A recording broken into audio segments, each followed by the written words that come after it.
पुण्याच्या लोहगडावरून प्रियकराच्या मदतीनं सिया गोयलनं होणारा नवरा केतन अग्रवाल दरीत ढकलून त्याची हत्या केली। नात्यातील विश्वासालाच कायम यमसदनी पाठवलंय। प्रियकर चेतन चौधरीच्या मदतीनं सियानं हे टोकाचं पाऊल उचललं।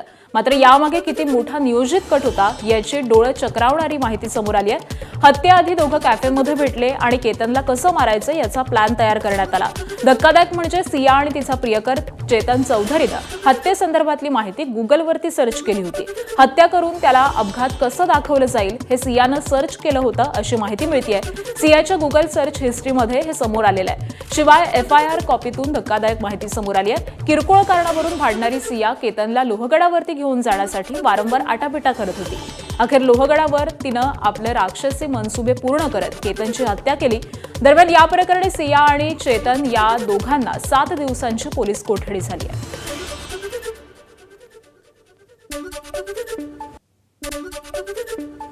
येस आतापर्यंत आम्ही त्यांच्याकडे जे इन्व्हेस्टिगेशन केलेलं आहे अजून एकदम प्रायमरी स्टेजला आहे इन्व्हेस्टिगेशन, परंतु आतापर्यंत त्यांनी प्रायमरीली कबूल केलेलं आहे की सगळं येस केलेलं आहे। म्हणजे कन्फेशनमध्ये त्यांनी काय सांगितलं? तिने मूळ याच्यामध्ये जी सिया मुलगी आहे तिला लग्न करायची बिलकुल इच्छा नव्हती आणि त्या कारणानेच तिने तिच्या मित्रासोबत मिळून प्लॅन करून त्याला मर्डर करून त्याला अपघाताचं स्वरूप दिलं होतं। त्यांनी कन्फेस केलं जी। दरम्यान केतनच्या जाण्यानं आमचं आयुष्य उद्ध्वस्त झालंय अशी प्रतिक्रिया केतनच्या वडिलांनी दिली आहे। आरोपींना कठोरात कठोर शिक्षा व्हावी अशी मागणीही त्यांनी केली आहे। माझ्यासाठी तर धक्कादायक पेक्षा अगर मोठा काही वर्ड आहे तर माझ्यासाठी ते आहे माझा 26 वर्षाचा मुलगा गेलाय। यांच्या छोट्याशा कारणामुळे आज मला तर आयुष्यभरचं दुःख लाभलंय, जी मी माझी मिसेस माझी मुलगी कधीही न विसरण्यासारखं आहे। तर ह्याला मी आता तुम्हाला व्यक्त नाही करू शकत किती मोठा धक्का बसला माझ्या आयुष्यासाठी। अख्खा आयुष्य माझा त्या पोरीने संपून टाकला, एवढंच बनवू शकतो मी त्याच्यामध्ये। सर, कायदा कोर्ट शिक्षा देईलच अर्थात सियाला आणि चेतनला, पण तुम्हाला काय वाटतं काय त्यांना शिक्षा व्हायला हवी ज्या पद्धतीने त्यांनी ही टोकाची पावलं उचलली आहेत? सर, माझा न्यायव्यवस्थेवर पूर्ण विश्वास आहे आणि मला वाटतं की मला न्याय 100% भेटणार। गडबड झाली हे कळालं होतं, पण संशय नाही आला ना सर, का की त्यांनी ताबडतोब जेव्हा हाग वगैरे केलं तर असं वाटलं नाही की त्यांनी वाचवलंय। म्हणजे किती येऊन काय सांगितलं होतं तुम्हाला की असा इन्सिडेंट तिथं साप आल्यासारखा वाटला, मला ते धक्का लागला, मी मागे गेलो, मग त्यांनीच मला धरलं। असं त्यांनी धरलं म्हणजे केतन वाचला होता, त्यांनी येऊन हक केलं। पुण्यातील केतन अग्रवाल हत्या प्रकरणातील आरोपी चेतन चौधरीच्या दुकानात काम करणाऱ्या नीरज कुमार हा माफीचा साक्षीदार झालाय। पुणे पोलिसांनी त्याचा जबाब नोंदवलाय। केतनची हत्या करण्यासाठी चेतन चौधरी जेव्हा लोहगडवरती गेला होता त्यानं नीरजचा मोबाईल वापरल्याची माहिती आहे। हत्येच्या दिवशी म्हणजेच 18 जूनला सकाळी 7:15 ते संध्याकाळी 5:30 वाजेपर्यंत नीरज याचा मोबाईल चेतनकडे होता। तसंच आरोपी चेतन चौधरीनं आपला मोबाईल हा नीरजकडे ठेवला होता। त्यामुळे या सगळ्या प्रकरणात आता नीरज कुमारची साक्ष महत्त्वाची ठरणार आहे। विलास गुलेला न्याय द्यावा लागेल हा धनंजय मुंडेंचा आवाज आहे आणि त्याबाबत धनंजय मुंडेंची आणि माझी बोलणी म्हणजे ते माझ्याशी बोलले पण, आणि मी त्यांना म्हटलं की धनंजय विलास गुलेला ज्या पद्धतीने मारला, एक निष्पाप जीव जो भांडण सोडवायला गेला होता त्याचा जीव गेला असेल तर विलास गुलेला मदत केली पाहिजे। बीड जिल्ह्यातील केज तालुक्यात पुन्हा एकदा मारहाण प्रकरण समोर आलंय। मानेवाडी इथं भांडण सोडवण्यासाठी गेलेल्या एका व्यक्तीला गंभीर मारहाण करण्यात आल्याचा आरोप आहे आणि त्यानंतर बाहेरगावहून युवकांना बोलावून रात्री रॅली काढत इंस्टाग्रामवरती व्हिडिओ आणि स्टोरी पोस्ट करून कुटुंबियांना जीवे मारण्याच्या धमक्या देण्यात आल्याचं समोर येत आहे। या घटनेचे अनेक व्हिडिओ सोशल मीडियावरती व्हायरल होत असून जखमी सुशील बाळासाहेब वाघमारे यांच्यावरती रुग्णालयात उपचार सुरू आहेत। या प्रकरणात पोलीस प्रशासन काय कारवाई करणार याकडे सगळ्यांचं लक्ष लागलंय। कल्याण पुन्हा एकदा हादरलंय. कोळसेवाडी पोलीस ठाण्याच्या हद्दीत 2 दिवसात दुसरी बलात्काराची घटना घडली आहे. 15 वर्षीय अल्पवयीन मुलीवरील अत्याचाराची घटना ताजी असतानाच आता 7 वर्षीय चिमुरडीवरती 50 वर्षीय नराधम जुमेया अली शेख यानं अत्याचार केलाय. टोमॅटो देण्याच्या बहाण्यानं घरात बोलावून त्यानं हे कृत्य केलंय. नागरिकांनी आरोपीला रंगेहात पकडून चोप देत पीडितेची सुटका केली. तर पीडितेवरती रुग्णालयात उपचार सुरू असून कोळसेवाडी पोलिसांनी गुन्हा दाखल करत आरोपीला ताब्यात घेतलंय. 5 साल की लड़की के साथ में बलात्कार किया है उमाबा टेकरी पथरी पुल पे. अभी 2 दिन पहले एक 60 साल का एक 65 साल का बुढ़ा था जो 15 साल 16 साल की बच्ची के साथ मुझसे बलात्कार किए. ये कल्याण में बलात्कार रुकने का नाम नहीं ले रहे हैं.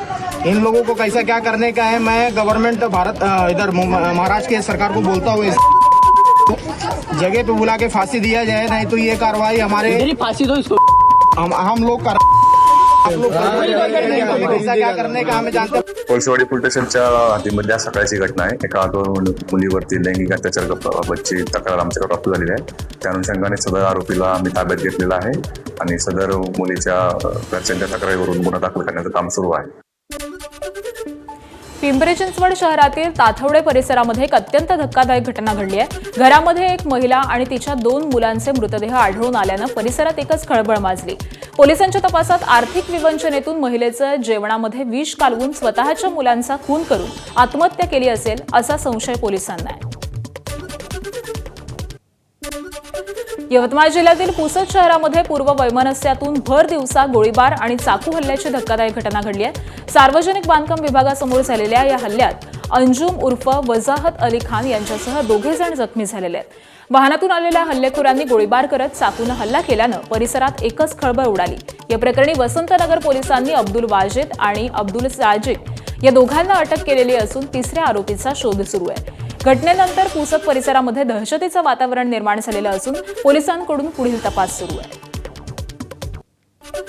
मुंबईमध्ये पार्कसाईड पोलिसांकडून 2 सराईत घरफोडी करणाऱ्या चोरांना अटक केली आहे. आरोपींकडून एक पिस्तूल, 4 जिवंत काडतुसं, धारदार शस्त्र जप्त करण्यात आलेली आहेत. पोलिसांनी लाखो रुपयांचा माल देखील हस्तगत केलाय. पार्कसाईड पोलीस ठाण्यामध्ये घरफोडीचा गुन्हा दाखल झाल्यानंतर पोलिसांनी सखोल तपास सुरू केला. यात पोलिसांना तपासामध्ये आणखी गुन्ह्यांची उकल झाल्याचीही शक्यता आहे.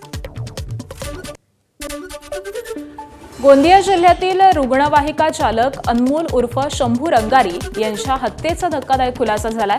स्थानिक गुन्हे शाखेने 24 तासात हत्येचा छडा लावला. मुख्य सूत्रधार दुसरा कोणी नसून मृताचा सख्खा मेहुणा नीरज बनसोड हाच निघाला. बहिणीला त्रास देत असल्याच्या रागातून नीरजनं मध्य प्रदेशातील मंडला इथून 40,000 रुपये देऊन 3 सुपारी मारेकऱ्यांना बोलावलेलं होतं. दारू पार्टीच्या बहाण्यानं बोलावून लोखंडी रॉडनं वार करून अनमोलची हत्या करण्यात आली. दरम्यान पोलिसांनी मुख्य आरोपी नीरज बनसोडसह रोहित बंचकार, निशांत बंचकार आणि राहुल मिश्रा या 4घांना अटक केलेली आहे.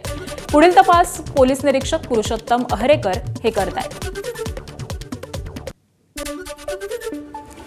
जळगावच्या गणेशवाडी परिसरामध्ये घरगुती विहिरीतील इलेक्ट्रिक मोटार काढताना सिमेंटचा धापा तुटल्यामुळे 3 जण 50 फूट खोल विहिरीत पडले. या दुर्घटनेमध्ये आजोबा रामलाल भावसार आणि नातू सिद्धेश भावसार गंभीर जखमी झालेले असून शेजारी देवेंद्र खाचणे किरकोळ जखमी झालेत. मनपाच्या अग्निशमन दलानं जीव धोक्यात घालून थरारक रेस्क्यू ऑपरेशन राबवत 3घांनाही सुखरूप बाहेर काढलं.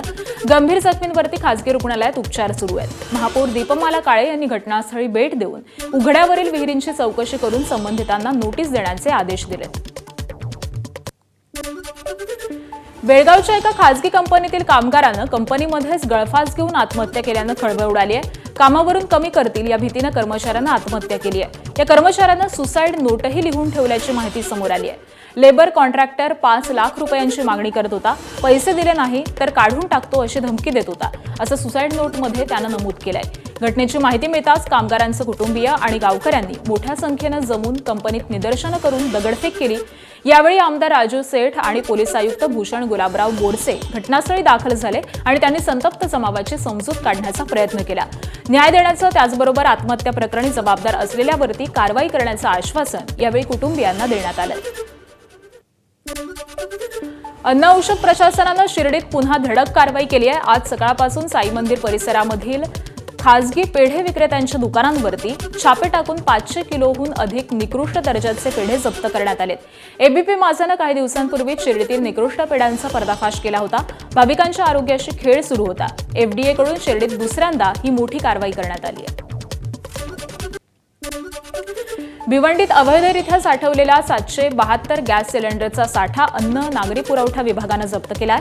अमेरिका इराण युद्धानंतर गॅस पुरवठ्यावरती परिणाम झाल्यामुळे काळा बाजार रोखण्यासाठी ही कारवाई करण्यात आली आहे। खोणी गावामधल्या श्री राम ट्रेडर्स या अन्नधान्याच्या गोदामावरती छापा टाकलेला असता HP भारत गॅस आणि इंडियन कंपनीचे 5 किलो 692 भरलेले आणि 80 रिकामे सिलेंडर आढळले। किराणा दुकानात 20 सिलेंडरचा परवाना असताना मानवी वस्तीत जीविताला धोका होईल अशा पद्धतीनं अवैध साठा केल्याप्रकरणी गुन्हा नोंदवण्यात आला आहे। चंद्रपूर पोलिसांनी प्रतिबंधित असलेल्या थाई मांगूर माशाचा 600 किलोचा साठा जप्त केलाय। कॅन्सरसाठी कारणीभूत असलेल्या केंद्र शासनानं हा मासा देशामध्ये संवर्धन, विक्री आणि खाद्य म्हणून प्रतिबंधित केला होता। गुप्त माहितीच्या आधारे रामनगर पोलिसांनी बंगाली कॅम्प परिसरामधील मासळी बाजारात कारवाई केली आहे। आंध्र प्रदेशच्या इलुरू या जिल्ह्यामधील मासे विक्रेता व्यंकटेश्वरराव घंटासाला बोलेरो वाहनासह ताब्यात घेण्यात आलंय।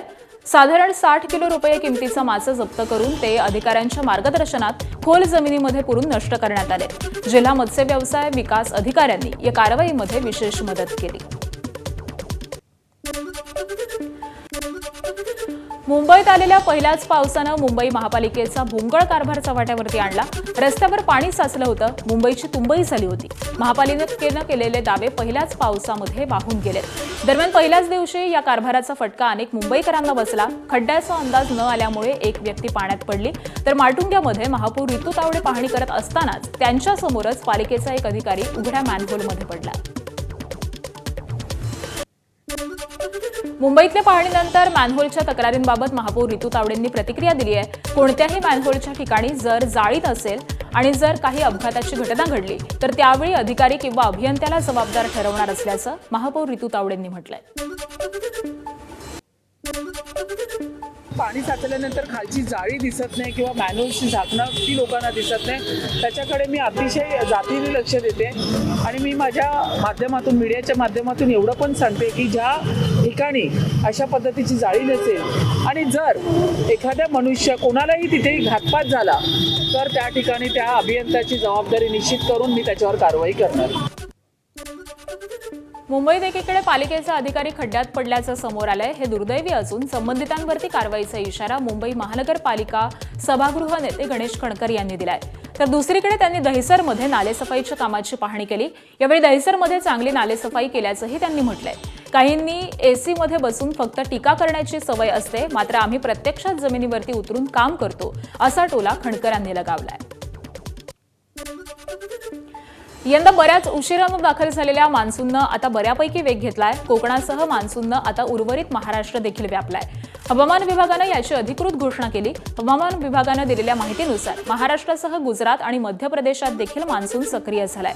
सध्या मान्सूनच्या उत्तरेकडच्या वाटचालीसाठी अनुकूल स्थिती आहे।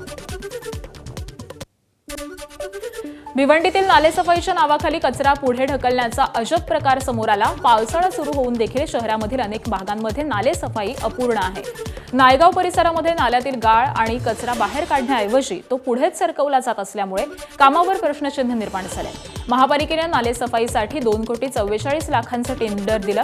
महापौर नारायण चौधरी यांनी हलगर्जी करणाऱ्या ठेकेदारांची बिलं रोखण्याचा इशारा दिला होता, मात्र प्रत्यक्षात सूचनांचाच केराची टोपली दाखवली जाते। यंत्रसामुग्रीच्या मदतीनं गाळ पूर्ण काढा, अन्यथा परिसर जलमय होईल अशी मागणी नागरिक करत आहेत। अंबरनाथच्या स्वामीनगरमध्ये 50 लाख रुपये खर्च करून करण्यात आलेली नालेसफाई फक्त कागदावरतीच असल्याचा प्रकार समोर आलाय। स्थानिक नगरसेविका हर्षदा पाटील आणि धनलक्ष्मी जयशंकर यांनी पालिकेच्या दाव्याची पोलखोल केली आहे। शहरामधील नालेसफाईसाठी 50 लाख रुपये मंजूर झाले होते, मात्र ठेकेदारानं वरवरती काम करून नालेसफाई पूर्ण झाल्याचा दावा केला। प्रत्यक्षात स्वामीनगरचा मुख्य नाला अजूनही कचऱ्यानं तुंबलेलाच आहे। पालिकेनं आता सफाईला सुरुवात केलेली असून 50 लाखांची सफाई नेमकी कुठे झाली असा प्रश्न निर्माण झालाय। ठेकेदारासह संबंधित अधिकाऱ्यांवरती कारवाईची मागणी नगरसेवकांनी केली आहे। रायगडच्या अलिबाग तालुक्यामधल्या नागरिकांना पावसाचा मोठा फटका बसलाय. पावसामुळे देहेन गावाजवळच्या बंधाऱ्याला मोठं भगदाड पडलंय. या बंधाऱ्यामुळे देहेन गावाचा इतर गावांशी संपर्क पूर्णपणे तुटला. त्याबरोबरच बंधारा वाहून गेल्यामुळे गावातील नागरिकांसह विद्यार्थ्यांची मोठी गैरसोय झाली. छत्रपती संभाजीनगरच्या सोयगाव तालुक्यामध्ये निसर्गाचा रौद्र अवतार पाहायला मिळाला. जरंडी परिसरामध्ये तब्बल 1.5 तास ढगफुटीसारखा पाऊस झाल्यामुळे नदी नाले दुथडी भरून वाहू लागले. तर सोयगाव बनोटी मार्गावरती जरंडीजवळ तात्पुरता मातीचा पूल वाहून गेल्यामुळे वाहतूक पूर्णपणे ठप्प झाली. अकोला जिल्ह्यात मागील 24 तासामध्ये झालेल्या पावसामुळे कोरड्या पडलेल्या नद्या, ओढे आणि नाले आता दुथडी भरून वाहतात. सातपुडा पर्वतरांग झालेल्या पावसामुळे पर्वतरांगांमधील नदी, ओढे हे वाहू लागलेले आहेत. पोपटखेडच्या भागातील पर्वतरांगांवरून वाहणारा ओढा पाहून पर्यटकांची ओढ या परिसरामध्ये वाढल्याची शक्यता आहे. अमरावतीत सततच्या पावसामुळे जिल्हा इरविन रुग्णालयाच्या वॉर्ड, सीटी स्कॅन विभाग आणि पोलीस चौकीत पाणी शिरलंय. यामुळे रुग्ण आणि नातेवाईकांची मोठी गैरसोय होत असून आरोग्य सेवा विस्कळीत होण्याची भीती आहे. उपचार आणि तपासणीसाठी येणाऱ्या रुग्णांना देखील अडचणींचा सामना करावा लागतोय.